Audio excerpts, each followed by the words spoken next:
香港冇咗呢批車，香港40係、30係、20係、10係，呢個咧就係全世界唯一在售4代同堂。兩位 PR 今日就講講啊 Alphard 同香港嘅關係。嗱，香港如果冇咗呢啲咁嘅 Alphard Welfare 咧，真係吔屎得啦。咁咧而家咧就唯一4代同堂，即係咩意思咧？唯一4代都係賣緊嘅。呢個咧就係10係2002年開始，咁Toyota咧就出咗呢一款叫 Alphard 嘅車。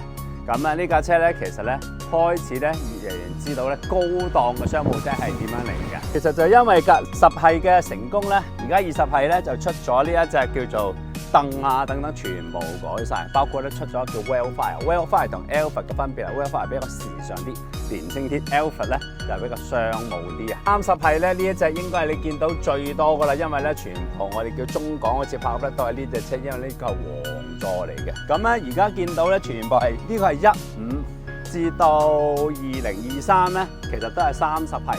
咁咧因為呢啲車已經係過咗10年啦，咁咧而家就跳去隔離嘅40係啊，咁40係咧全部電動座椅、上邊天窗等等，全部咧呢個係真係商務之王。咁而家咧23年去到而家25年啦，咁呢啲車咧其實係600幾萬yen開始起跳。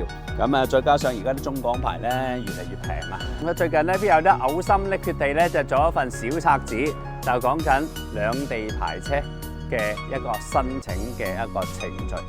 呢個小冊子啊，將申請流程一步一步圖文並茂咁教晒俾你，將實戰經驗話翻俾你知，有需要過嚟攞。